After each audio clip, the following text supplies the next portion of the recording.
Morning, everybody. Happy Tuesday. We're about to get started for today's Facebook Live. So what I'm going to do is just go through the questions that have come up one at a time. Obviously, if you are watching live, you can always pop questions in the chat and I can answer those. But I'm going to go through and actually go through some of the submitted questions that people have asked within the last couple weeks or so. So just to give you an overview of what we're talking about today, we're going to start out by, let me scroll through my questions here. We're going to start out by talking about, we had a question about the self-5 and the sensitivity and specificity and how to troubleshoot when you have a student who is right on the border and you're not quite sure what to do. So what other tests you can use, how you can use some additional data and work within your district's guidelines, but at the same time use professional judgment. We're going to talk about, let's see, looks like we've just had one come up about coming up with goals for an IEP for a student who struggles with syntax. Then we've got a question about treatment blocks, question about word finding goals, working through concepts like least and most. And then also we've had some questions about note taking, and then just a question about overall just working through the sequence of the strategies altogether. So quite a few things to talk about today. I'm going to just go through them one at a time. So I'm going to go up here and first talk a little bit about, I believe this is Rachel's question, about students who don't qualify when you use the self-5. So let me just go through what the scenario was so you can get a little bit of an idea, and then we'll talk about the discussion we had afterwards and some questions about how to, or some solutions for dealing with that. So the thing is that with the self-5, it says the manual's recommended cutoff is a score of 80, but sometimes you might have a district cutoff that you might have to abide by. Sometimes your state guidelines might be different. So obviously, depending on if you're in a school or a private practice, that's going to dictate what your guidelines are. So the thing about the self-5 is that it is very good as far as giving you a lot of different subtests and covering comprehensive areas. The problem is that it doesn't necessarily test those areas in a way that's super sensitive. So there might be some kids with those higher level metalinguistic issues, or even kids with some pragmatic issues that the test tends to miss. So what happens a lot of times is that you have kids who do have a true language disorder, but they might come out in like the low 80s, mid 80s on that test, rather than being low in the 70s where we would need them to be in order to qualify them. So if you are going to use the self, you want to be aware of that, and you want to use some other tests either in place of it or in conjunction with it, so that you use the self really to give some descriptive data and to give you an idea of where they are relative. So for example, on the self, you might be able to identify the areas that are lower than others that are going to give you an idea of some goals that you could work on. The problem is that sometimes those scores might not be low enough for you to have them meet the eligibility requirements. So for my district, they said, and this was for the Illinois state guidelines, they said that you need to have the student be 1.5 standard deviations below the mean in on 2 different standard scores. The way that we interpreted that in our district was that you wouldn't use those scaled scores, those scores that are like 10 is the average. You would use a standard score, meaning that the average score would be 100. So that means that on the self, technically there are multiple standard scores because you've got receptive, expressive. There's a lot of other ones, other tests where it's kind of a little bit vague. It says standard score on the test, but it still looks kind of like it's a subtest score. The way that we would interpret it is if the test said that it was a standard score, we use it as a standard score. So if they had at least 2 of those that were below the criteria, then we would qualify for them. So technically, the cutoff, again, there was a little bit, we had a discussion under Rachel's thread there, where our district said 1.5 standard deviations, but then they would let us qualify them if they were 81 or lower, which technically isn't quite 1.5 standard deviations. You'd really need it more in the upper 70s. But that's why the self uses 80 as that general guideline. I will say that there were some times that I had students who came out with an 80 on some subtests when I was evaluating them, and depending on how they were doing in the classroom, like if it was a reevaluation and the student was doing pretty well, if students were on that little borderline area, whether it be the self or other tests, I would sometimes not qualify them if they were functioning pretty well. For example, I had a student who'd been in speech for a number of years. He was really good at advocating for himself and compensating, and his teacher was like, he's doing pretty well. Like, he's doing what he needs to be doing. He had a couple scores that were kind of borderline, but because he was functioning pretty well, and I felt the therapy had worked, he developed strategies, we decided to let him go because we felt like, okay, it's going to be more beneficial for him to be in class more rather than getting pulled out than being in therapy. But it sounds like for the student that Rachel presented, that's not the case, that there are some other pieces of data that show that he's struggling. So this might be scores with reading. This might be scores with, again, some types of those, even reports from classroom teachers. Obviously, you're going to want to use some type of objective data. So classroom data, Rachel looked like she was saying something like using information from a phonological awareness test, which again is language-based.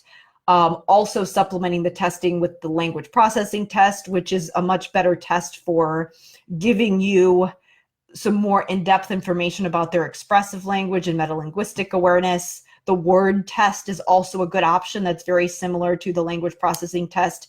So if you've got a student who is kind of borderline, and again, if depending on what your district's criteria is, if they let you qualify for students who are kind of in those low 80s, and I would say, and if you have that supplemental data that says, yes, they're struggling in the classroom, I would piece those together and say, yes, the student qualifies, if you're allowed to do that with your district criteria. Now, if they don't, and you are really stuck with the guidelines of they need to be in the 70s, I would try to get your hands on a test that is more sensitive.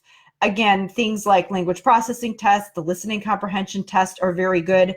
The reason that I like to pair the self with the listening comprehension test or the language processing test is because the listening comprehension test gives you that higher level comprehension skills, those higher level comprehension skills, and is more sensitive. So because it's more challenging.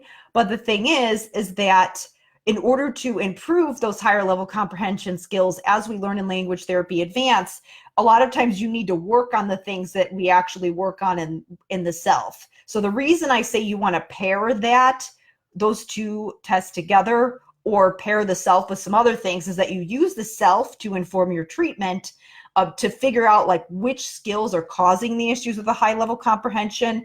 And then you're going to work through the Language Therapy Advanced system and focus on the areas that came out low on the self, but then also have that other test there to supplement, just in case the self scores aren't low enough to actually qualify because of the issues with the sensitivity. So again, I use it as diagnostic information, but I know that there might be some issues there. So hopefully this is making sense how we want to pair it together. Again, for the younger kids, language processing test, listening comprehension test, word test, and then also the TILs came up in the comments as well. That would be a fantastic option. It actually wasn't available in my district when I was working there, but I have, again, collaborated with other SLPs and mentored other SLPs who've used it that love it. It's way more comprehensive and it's way more sensitive. So that would be another good option for something that's really comprehensive that would help you to get the scores that you need. Again, it's partially about getting the diagnostic information you need. So again, with this situation, a lot of times we have the diagnostic information we need, where it's like, we've got the self, we've got this other test, we've got this information from the classroom, and we know what we need to work on, but maybe the scores aren't low enough to be official for our criteria. So that's why we might want to have some of those other tests in there to give us additional diagnostic information, but also to have the scores that we need to actually make them eligible in the schools. Again, be very clear, because every district is a little bit different. So I could tell you what I would do for when I was in my district, because I knew what I was allowed to do. And I don't want to say what I could get away with, but there were times that I just knew, based on the data, there might not be the official scores, but on my language testing, but I knew what other supplemental information I could use to back up that assumption or the recommendation that I was making. But I know that other districts sometimes have more stringent criteria. If you're in a private practice, obviously you have a little bit more leeway. I have heard of people in private practices qualifying if they're under 90. I would say that sometimes they might say, for example, if they're outside that one standard deviation, which is the average range, I've seen people in private practice qualifying. And again, that's because you've got a little more leeway, because you don't necessarily have to prove that adverse effect. You just have to show that there is a deficit related to that average range. Again, if you're in a private practice and you're evaluating and you're making recommendations to a school, you obviously want to be mindful that your criteria might be different from the schools because of what they are operating under for determining an adverse effect, and especially considering that they would be needing to pull kids out of class to provide those services. So obviously be mindful of that if you're talking to parents about what they can ask for in the schools, and vice versa. So hopefully that helps to give you an idea of some options when you've got those issues with qualification.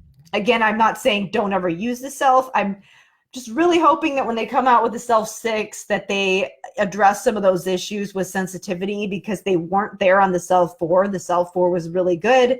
And then for whatever reason, the normative sample, it just didn't quite work out as well with the self 5. But fingers crossed, but we do have some other options that I mentioned.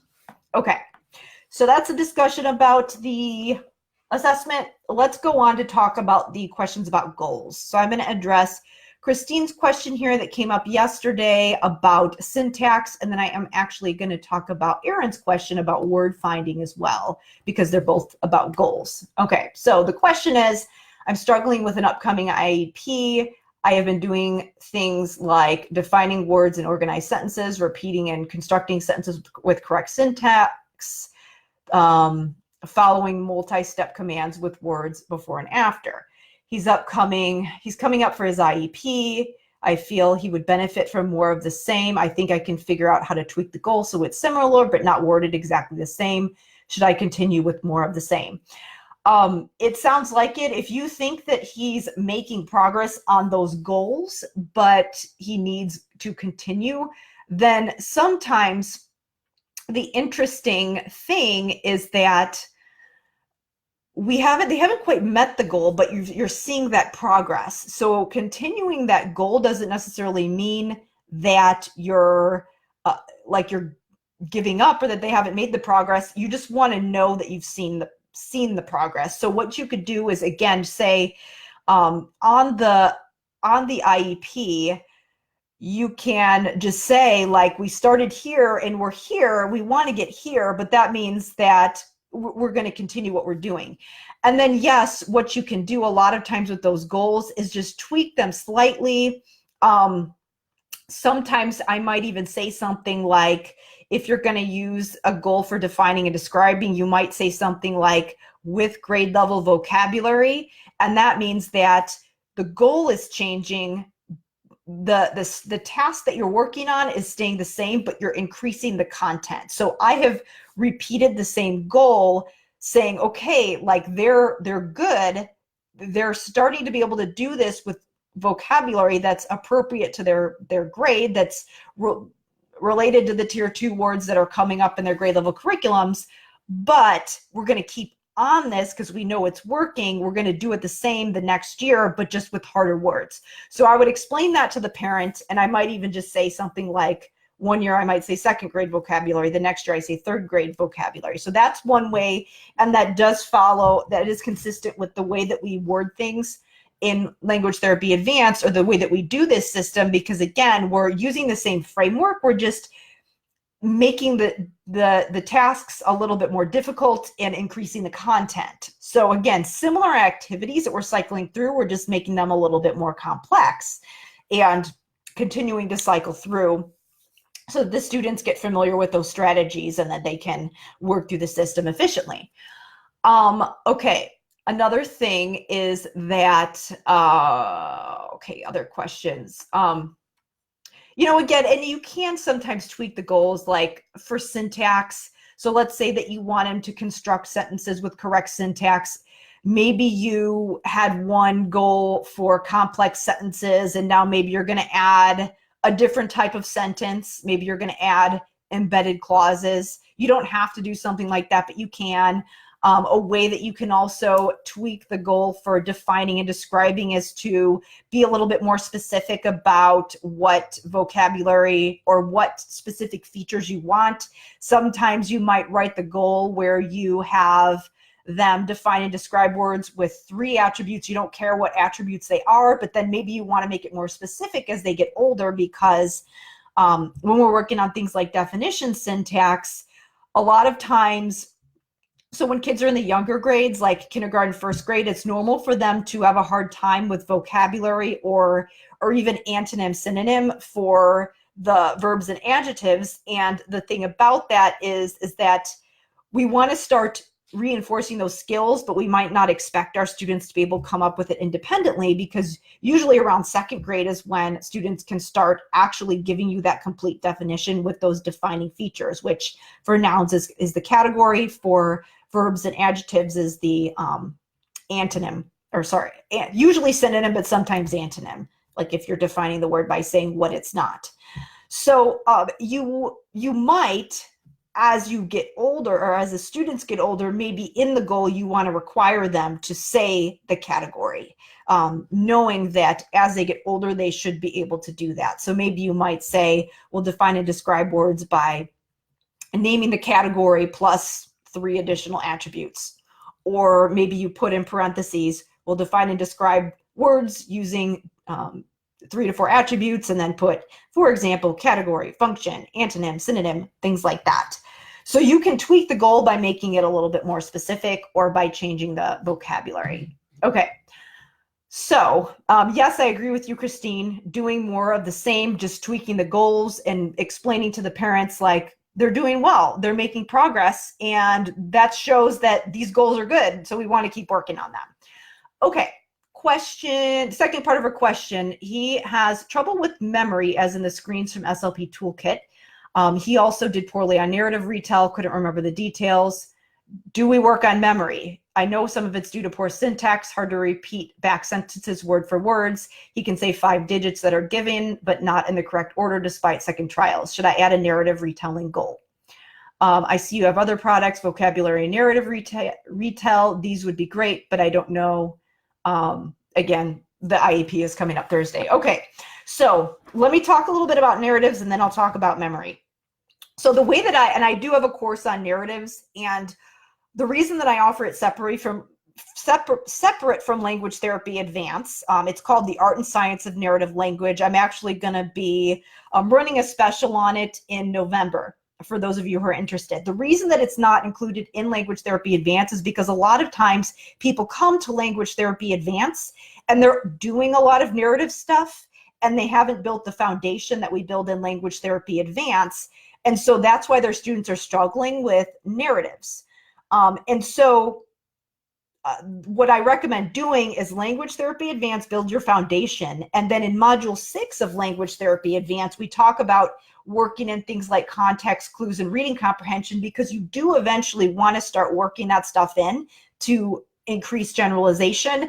You also, that's also the stage where you want to start working in narratives. When students have that foundation. The reason it's not in Language Therapy Advanced is because A lot of times teachers are doing that. So we have to fill this void over here, which is what we do in LTA. And then teachers, special ed teachers, a lot of times are working on story structure in the classroom. So we want to think about this as a puzzle piece.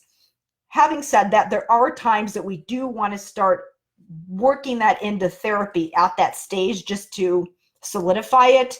So for those people who aren't familiar with that and who want to tie it together, I do offer it as a separate program to kind of tie everything together for you, but it's not included in the program because a lot of people are already doing that and they just need to kind of fill in the blanks over here with what I teach you on Language Therapy Advanced. So with that being said, the way that we want to work in through the sequence is, again, you've got all your foundational things that you're cycling through, like the work on semantics, syntax, morphology, phonology, orthography. So you're going to be building those first. And then as you're kind of working in, all right, we're working on reading comprehension, that's where you can start working in work on narratives as kind of another cycle in there where you're, making sure that they're using the right sentence structure and reinforcing that.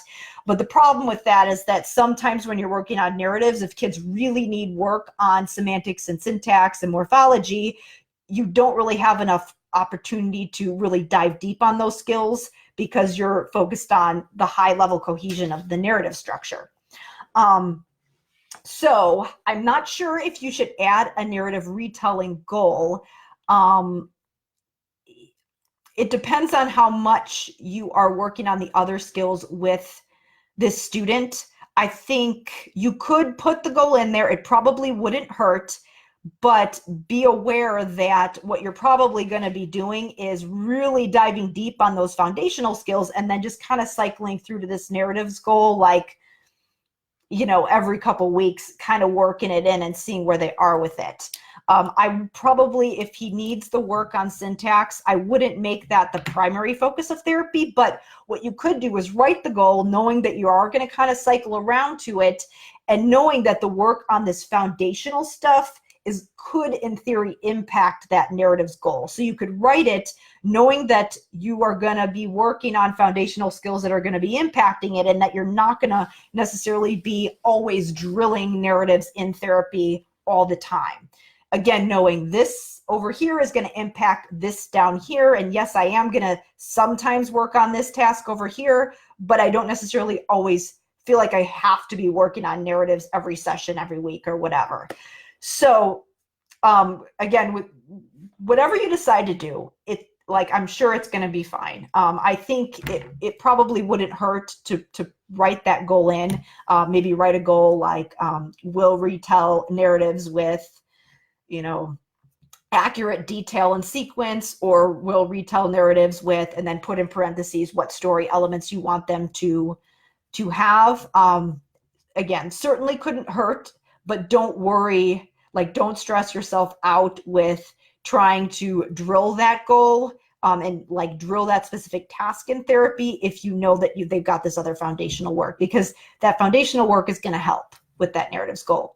Now, the things about memory, there's really not a lot of research that shows that just that rote auditory memory stuff actually helps. So if the reason that they have poor memory is because of poor word finding and weak syntax, then those are the reasons why. So you want to focus on the root cause, not rote memory stuff.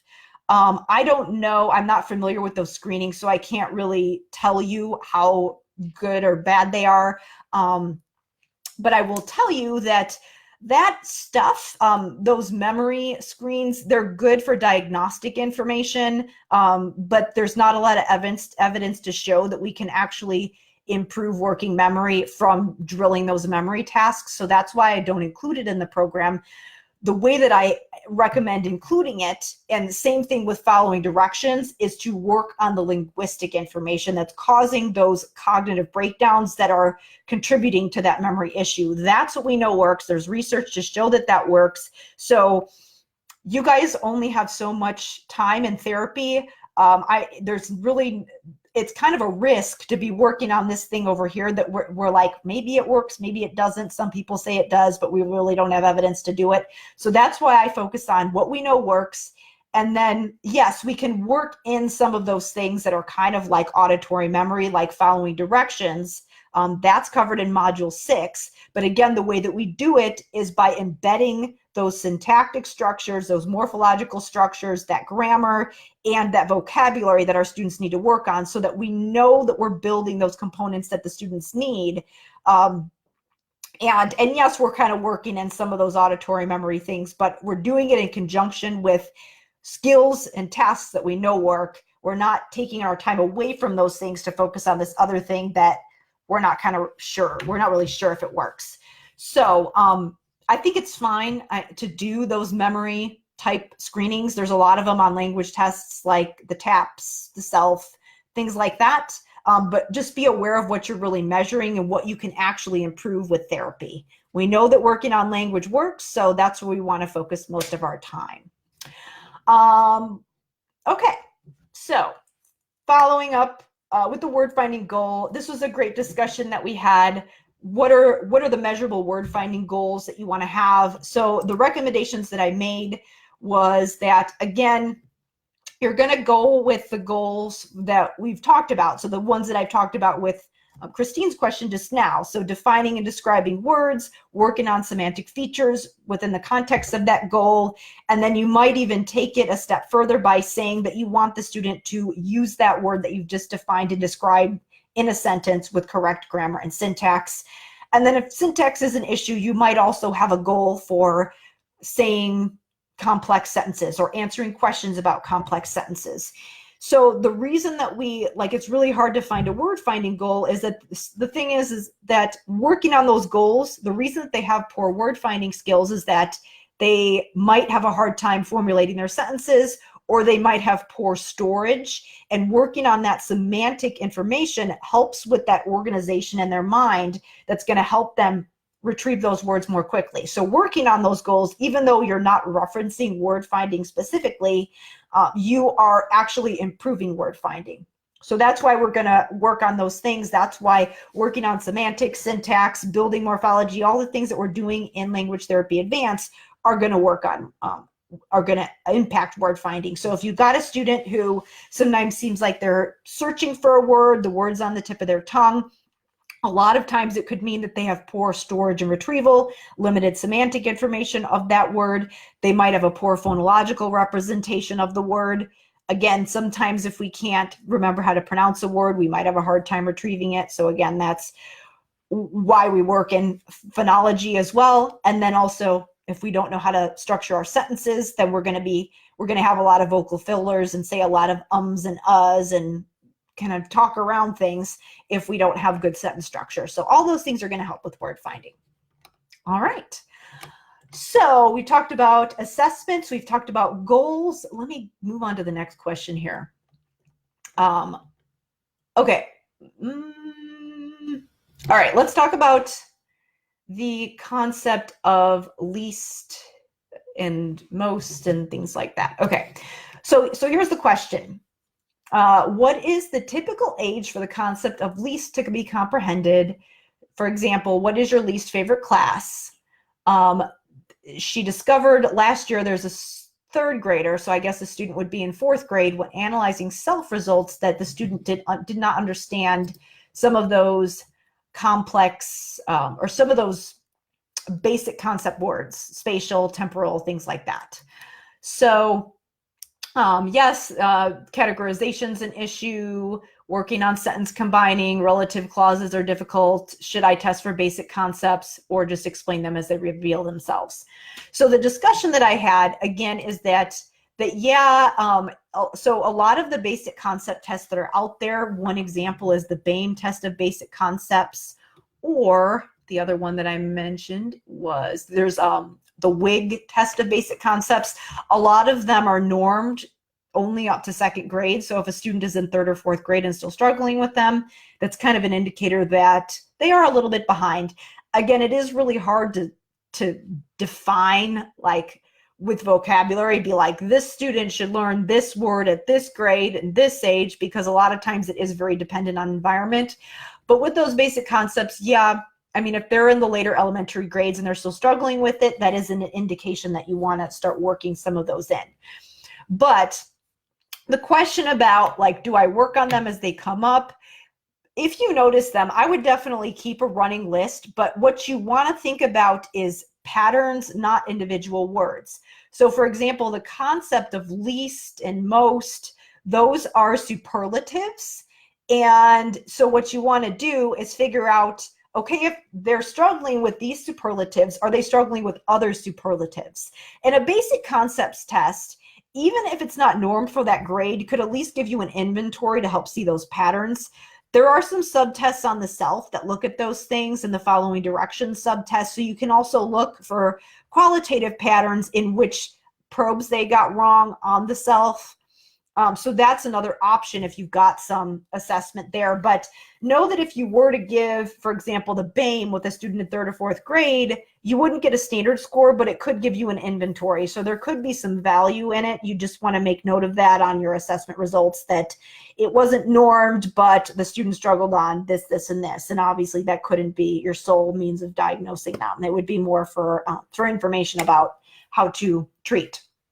Okay, so what you would do is, again, look for patterns, see, are they struggling with other superlatives? And then you also want to look at comparatives. So if they're struggling with most and more, and, they're struggling with most and least, are they struggling with less and more? So you want to see, like, sequentially, are they also struggling with those comparatives? Because then what you're focusing on is just not random basic concepts, but rather the entire class. And so in theory, working on that class could impact everything in that class. So, this would include things like bigger, biggest, fast, faster, all of those things. That way you don't feel like, oh my gosh, I have to get through all of these words on this list. You're saying, like, did I work on this pattern within my therapy? And again, the way that we don't necessarily address this specifically, but this is definitely something that you could work in when you are working on syntax. You can work in those types of concepts in working on syntax. You could also work that into any of your semantic feature work and things like that. So again, just be mindful of that when you're picking your probes and when you're working on those other things that we're working on in the program. So another thing is that there's also a place for working on comparatives and superlatives within morphological study, because EST, ER, again, those are morphemes that give you information. So you can work on that within the context of morphemes as well. So when you go through that would be in module 5 where we talk about studying morphology, you'd look for that. I would look at that training to see some additional information about how you can work some of this in therapy. Okay. All right, let's see. So we've talked about assessments, we've talked about goals, we've talked about comparatives and superlatives. We've got three other questions.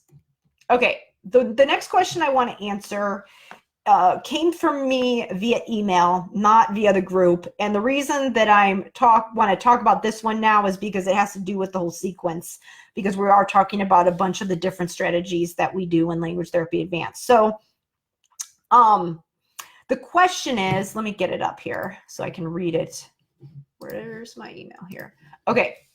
When you go through the system in the program, do I stay on one vocabulary word and cycle through up to passages using the word, and then differing morphological changes in the word, and then work up to its use in narratives, or we stay on semantic feature analysis for many words until we feel our students are independent with extracting semantic information, and then just move to syntactic, morphology, etc. Okay, so basically it's, do we need to make sure that they have mastery of semantic feature analysis with a lot of different words before moving on, or can we start cycling through? Short answer, I would say give yourself a couple weeks to get them familiar with semantic feature analysis with different words, and then cycle through. Think of it kind of like the cycles approach for phonology. There's not a set timeline for how long you need to stay, because again, with language, language is not It's not necessarily a cookie cutter thing, but with semantic feature analysis, you want to give them that awareness. The point of that is that, yes, we have goals that you can write to see if they're making progress with it. But a lot of that is because we have to. I mean, we have to write goals. But what the point of what you're trying to do is making them more aware, of making them more meta. So it's totally okay if they don't have complete mastery of being able to say all of that semantic information. You absolutely do not need to have them give you a perfect definition or pull all of those semantic features out perfectly before you cycle on to the next thing. And I even would cycle on to the next thing before it's perfect, because what's going to happen is that you're planting some seeds, then you're moving on to the next thing. Sometimes what happens is that they're making some connections as you're moving on to those other tasks. And then what happens is that a lot of times again, the seeds have bloomed when you come around to it the next time, and they might be able to do more than what they did before without you having addressed it directly. And then they're maturing as well. So you're doing all of that at the same time. So it's totally okay. I would say within those, a couple weeks that you're working on semantic feature analysis, get them familiar with the subject or with the strategy. Do it with easy words, cycle in some more difficult words, get it as good as you can, scaffold as much as you need to, and then move on to the next thing. And then move on to syntax and cycle through, again, a couple weeks with each thing at the same order that she just said. Again, semantics, definitions, syntax, morphology, phonology, and then work in a little bit of those higher level things like reading comprehension, narratives, and then come back around to semantics. And then this time, again, review some easier words, scaffold as much as possible. Don't be afraid to cycle in some more difficult words. Do kind of a mix, again, with the more difficult words. You're scaffolding as much as possible. You're modeling. It's okay if they're not perfect. If they're getting some of it, if you're getting some responses from them, even if you're having to do sentence starters like it's a kind of, and you can use it for things like that. Even if you're doing a ton of modeling, you're laying the groundwork. It doesn't have to be perfect. We just want to plant the seeds, and we want to see progress. So again, it's about the process. It's about progress, not perfection. So it's totally okay to cycle through all those things and have them not be perfect. It's actually pretty common for you to have them not be perfect. And again, it does take time, but know that you are planting the seeds. All right. So let's talk a little bit about, what was the other one? Okay, note-taking. So there was a question that came up about note-taking and accommodations. So we're going to switch around. Actually, you know what? There's one other question here about goals that I'm going to get to before the end. But okay, let's talk about, so Jessica's question about note-taking.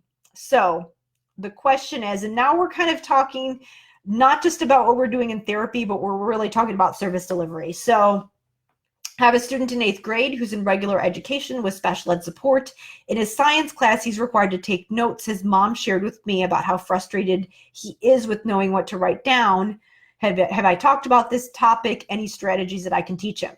One question that came up from one of our members was that we should see if we can get that accommodation on his IEP that he can have a note taker. So that would be the first thing I would do ASAP, because it does take time for the student to be able to do that. And it's going to take a lot of pressure off of him knowing that he has a note taker. I actually used to work in the Office of Disability Concerns for when I was in college. And that was an accommodation that we would do for a lot of students. We had to go and call somebody in the class, and they would get volunteer hours for just copying their notes for that student. So that's something that absolutely is done at the higher grades and even in college. And again, you want the student to be paying attention. You want them to be engaged. You don't want them to be stressed about taking notes. So I would talk to the IEP team about seeing if you can add that as a combination and finding a buddy that can take notes for him. And that's definitely tied to the language processing issues. If he's got a If he's speech and language only, if he's got a learning disability, you can certainly tie that accommodation to both of those things. So that would be one thing. Another thing is that you can see if the teacher has any outlines that he or she can give him. That would be another thing that would be very beneficial. And so what you want to do is, this is not a chance to give the student an out and let them stare out the window and space out and doodle in their notebook. This is a chance to free up some cognitive space for them so that they can focus on what's going on in the classroom without being stressed out. But at the same time, you do want to give him some strategies about how he can be more engaged.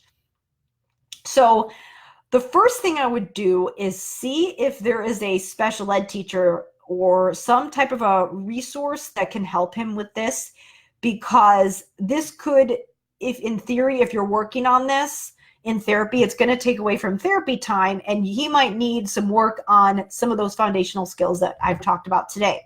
So see if there's somebody else who can work on that with him. And this isn't pawning it off. It's just simply delegating and working as a team. So see if there's a special ed teacher who can work on this, because what you're essentially asking him to do is state the main idea of what he said, and then write down the main idea and the relevant details. So the skills that he actually needs to work on are main idea, supporting details, and relevant details. So if you were working on this in paragraph form, what you do is have the student read a paragraph, write down the main idea, and separate main idea, so big picture, from supporting details. Because a lot of times what students struggle with is that they will, I had a student, for example, who I'd be like, what's the gist of this paragraph? And he didn't know what the main idea was, so he would vomit all this information out at me, and the main idea would be in there somehow, but he'd give me all this superfluous information. So he really didn't answer the question, and that was causing him a problem, because people would get frustrated with him and cut him off, and then also he wouldn't have time to write down all of that information when he had to actually answer it on a test or something. And so what would happen is that he would get it wrong, and he would get frustrated before he could actually get to the answer. So we had to work on that with him, main idea versus supporting details. So those skills, again, things that you can actually do for that are reading a paragraph, figuring out what the gist is, and then figuring out what the details, and distinguishing between details and main idea. So that's an example of how you can do it in written form. How you're going to actually need him to do it for note taking is like saying something out loud and then being like, okay, what's the gist and what are the important details? So those are the actual skills that you want to work on. If you were going to spend therapy time with it, I would say it would be in that final cycle where it's like we've worked through all of these things and then we're tying it together with work on reading comprehension and narrative. So that's where you'd want to work on it within the context of this framework. However, if you can delegate that to somebody else and have them working on that in conjunction with what you're working on in therapy, that's going to be the ideal situation, because it is going to take away therapy time. He probably needs work on all of this other stuff, which is why he's struggling to come up with the main idea. So I wouldn't want to spend too much time on it. So that would be the thing, is like, see if somebody can work on that with him. And what that's going to do is you're going to have this over here, and that they're going to have all this over here. So if you're working on both at the same time, you're kind of dividing and conquering. So that would be ideal. That's how you're going to actually help him to work on that skill. But because what you want to do is give him the strategy and then eventually work on the skill that's going to help wean him off the strategy. Maybe he's never weans off the strategy, but you still want to work on it and solidify some of those things, because it is going to help him. The more that you can do something to help him actively process what he's listening to in the classroom, the better he's going to actually retain it. So it is important to work on those things and to give him something to do, but maybe not necessarily require him to do all of it. I mean, there are some people who they know as adults that they're going to need some kind of a transcript or some kind of notes or outline. They know that they might need to record something and listen again. They know they might need the verbal transcript of something. Some people might be the opposite, where they know that they're going to want the audio version to solidify the written version. And some of this is, again, there's kind of people are like, you're auditory or visual learner or whatever. We know that learning styles aren't a thing. It's more learning preferences. For most people, that's what it is. But that's twofold, is that it's a little bit different if a student has an actual disability. Then the whole learning theory and the whole learning style model is a little bit different. Yes, we do know that people with disabilities have things that are more difficult for them to process, but it doesn't mean that we can't accommodate at the same time for the present situation, but at the same time build those skills. So that's what we're gonna want to do here. Another thing about the whole, like, do learning styles exist and whatever, is that sometimes we might have a preference for how we might want to learn, and we find that things are a lot more efficient if we do it that way. And it's kind of a nature versus nurture argument, where it's, are you an auditory learner? Are you a visual learner? Well, whether it's a preference, or whether, like, if it's something you've just learned and it's a habit, or whether it's something that's innate, after a while it becomes irrelevant. Because if you spent years developing a skill just because it's your preference, it's kind of like, if you prefer to learn that way, does it really matter if it's a learning style and it's genetic, or if it's just a preference? If it's more efficient for you to do something a certain way, maybe you should just do it that way, as long as it's not taking away from other things, and as long as it's not limiting you. Who cares if it's a preference? Just, do what works for you. So that's how we can reason through that. Again, the goal is, don't take away therapy time. Don't take away too much therapy time from those things that you're actually going to build the main idea and details. But at the same time, you can work it in. But a good thing, whether you're going to work it in or not, is to see if somebody else can work on main idea and supporting details for that student. All right. Let's move on to another question that's about service delivery. So this one's very interesting because it is, it sounds like, so this one comes from Lorraine, and I believe she's in Canada. And so me not knowing where she was, I was kind of like, when I read that, I was like, wait a minute, that sounds different. But because she is in Canada, their school systems might be different as far as what the laws are. That explains why it's different from what we do in the US. So with that in mind, here is the question.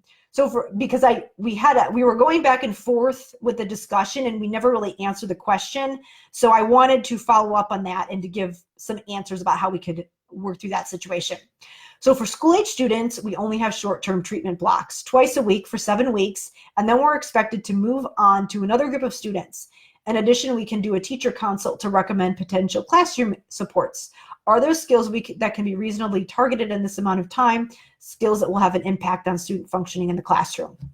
So first of all, we went back and forth because I wanted to get an idea of how much flexibility there was and how much time there was to actually see the students. So it sounds like there's an SLP and there's SLPAs delivering these 7-week interventions, and then they cycle through to other kids.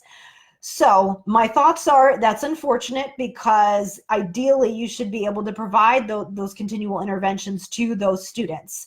And if that was in the US, I would say that sounds illegal, but they're not in the US, so the laws might be different in that particular area.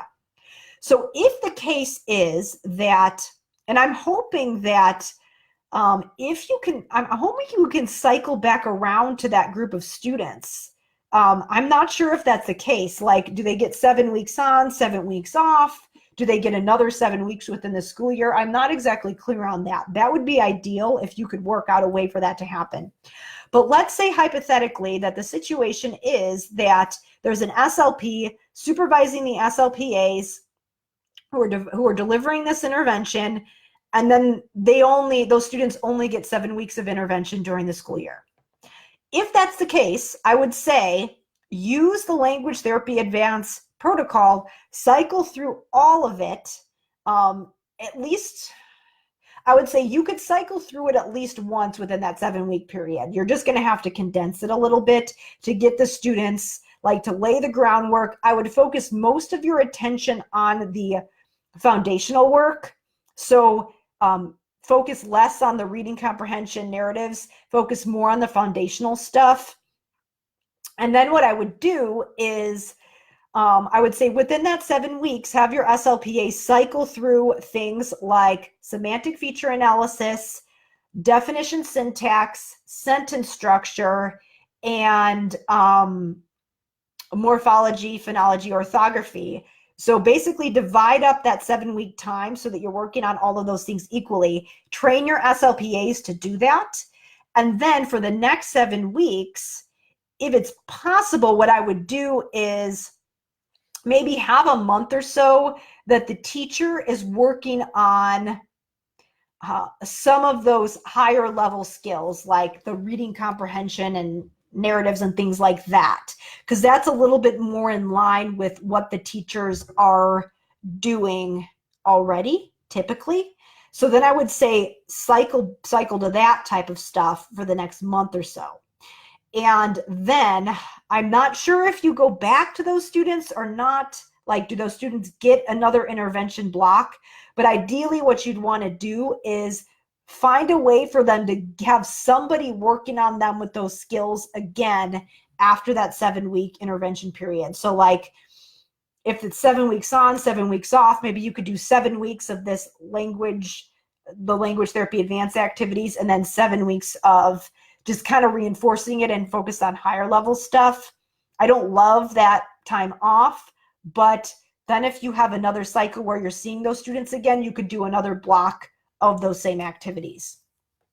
Now, if they only get one 7-week intervention block, what I would do is find a way, so figure out what your ideal sequence of strategies is, and find a way to train other people to do that, whether that be the SLPA or whether that be the teachers. So maybe you do some in-service on how to do the strategies in language therapy advance and see if they can work it into their sequence somehow.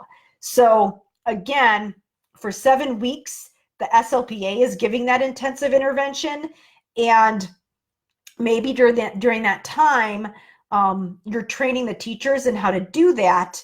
And then when you hand them off to the teachers, somebody, maybe it's not an SLP or an SLPA doing those interventions, but you're cycling through that same order that we do in language therapy advance.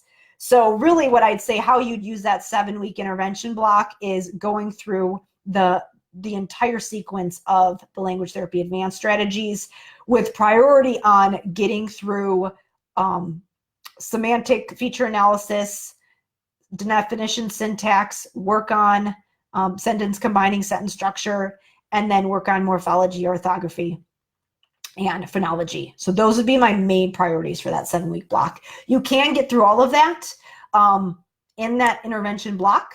The ideal thing would be for you or your SLPA to be delivering that for as much as possible, but there's no rule that says an SLP is the only person who can deliver those things.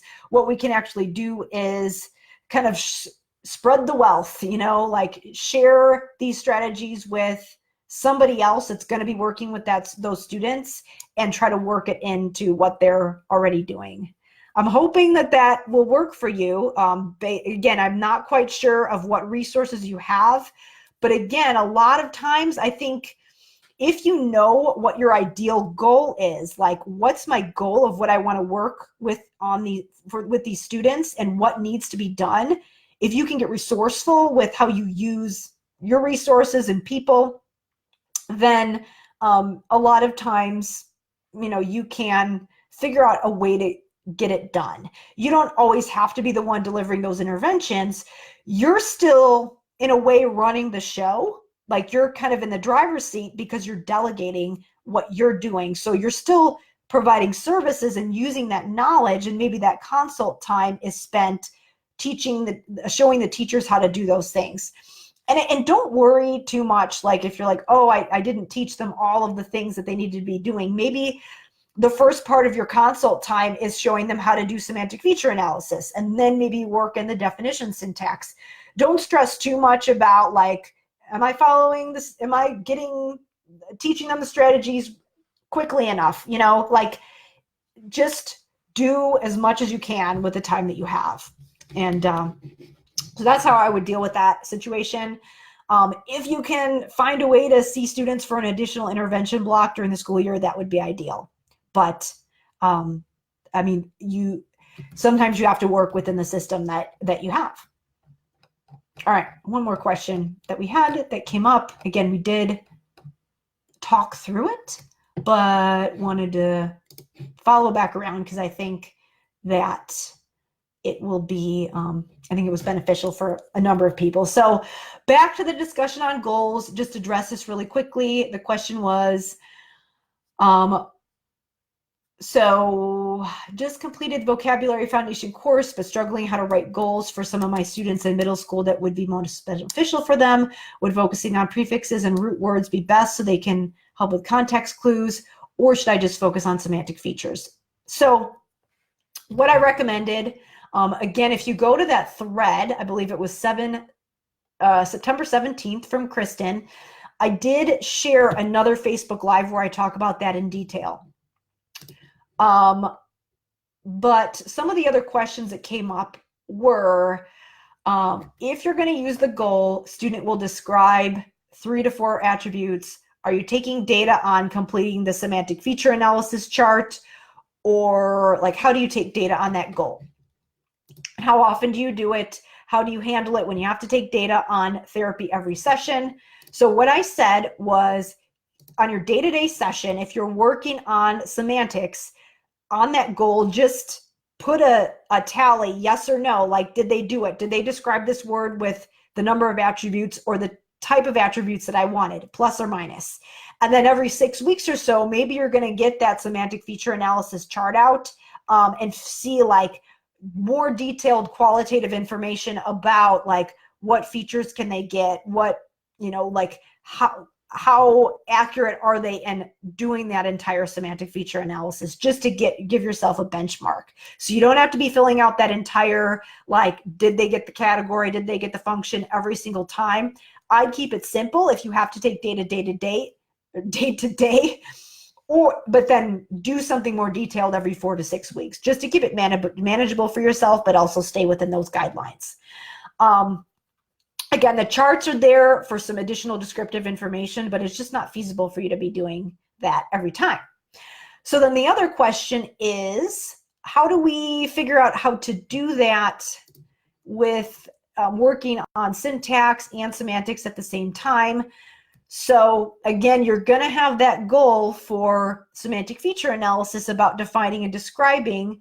But what you want to do is, let me find my response here that I said, is that you might have a goal for semantic feature analysis, but then if you're also working on syntax, you might have another goal, like I described under Erin's discussion about word finding, where there's semantic feature analysis, then you've got a goal for using those vocabulary words in sentences with correct grammar and syntax, and then you might have a goal for syntax where you're actually working on specific syntactic structures. So that's 3 separate goals. You don't necessarily need to have all of those. You could be working on that whole sequence of activities and not have each goal defined exactly. Maybe you just have the goal for semantic feature analysis and specific sentence structures, but how you'd actually be working on that is going through semantic feature analysis, defining the word, working on the word in a sentence, and then working on specific sentence structures, and maybe pulling in, like if you have a therapy session, like let's say Monday you're working on semantic feature analysis and defining and putting the word in a sentence, and then maybe next week you're working on sentence structure and you're focused more on combining sentences and things like that. You're going to remember those words you were working on before, and maybe you're pulling them in like, oh, hey, remember this word that we worked on? Like, let's use that in this sentence here, or try to embed that in there. So you're working on that, just pulling things back around and reminding them of words that you worked on. Again, if with that whole point of working through semantics, it's that what you want to see over time is that they're able to describe more features of more words more accurately. You don't want them, the goal is not like you're going to fill out this semantic feature analysis chart perfectly, and you have these words that you know now. What it is it's more about the process and the content. The content's important because we want to make sure that we're picking the right words, because that's relevant. You want to use those typically starting with tier 2 vocabulary. But at the same time, you don't want to feel like, oh my gosh, I have to get through this word list and they didn't perfectly say all of the attributes for all the words that I went through. Like, if you're seeing that progress and that depth of understanding and they're becoming more aware of how to describe words, it's more about the how and the process. If they're getting that, what that's going to help them do is learn more words more effectively, because that's going to be better for them in the long term than like, I've memorized this word list over here. So that's how we want to think about it. Process over content. Again, content's important. That's why I have an entire course in the Vocabulary Foundation that focuses on it. But once we've got that nailed down, we want to focus on process and how we're studying those words. All right. Well, we've gotten through all the questions. It's right about an hour. These are great questions that have come up in the group the last couple of weeks, so keep them coming. And what I'll do in a little bit is that I will upload a CMH certificate for this Q&A. I'm going to update the description to talk about what I talked about in this video, and feel free to rewatch or add comments or start new comment threads with other questions you have about course materials. So thank you so much, everybody, for watching, and let me know if you've got any questions, and I will see you in the group.